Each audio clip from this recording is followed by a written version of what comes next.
Çdo vit më 17 shkurt komuniteti shqiptar në Melbourne feston me krenari pavarësinë e Kosovës, një nga datat më të rëndësishme për kombin shqiptar. Për shumë familje 17 shkurti është më shumë se një fest, është kujtesë e sakrificës dhe e rrugtimit drejt shtetësisë.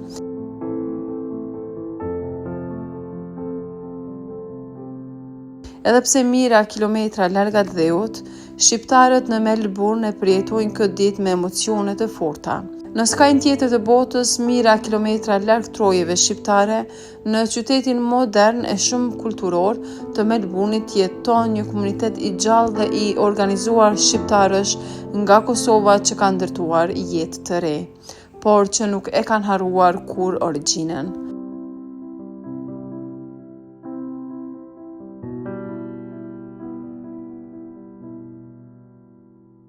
Sot shqiptarët në Melbourne janë integruar mirë në shoqërinë australiane, por njëkohësisht ruajnë me krenari identitetin e tyre kombëtar.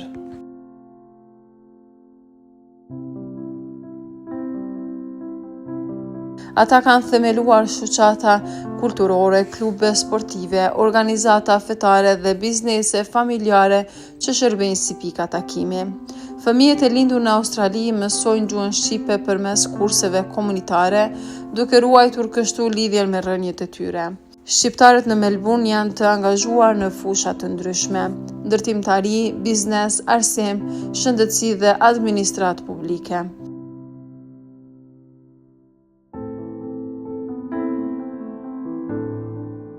Shumë prej tyre kanë hapur restorante, kompani ndërtimi apo biznese tregtare, duke kontribuar në zhvillimin ekonomik të zonave ku jetojnë.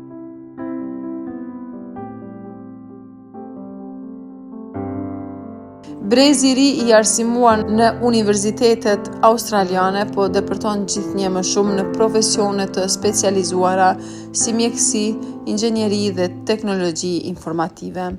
Shumë familje vizitojnë rregullisht Kosovën, Shqipërinë apo Maqedoninë e Veriut, duke mbajtur gjallë lidhjet me vendlindjen.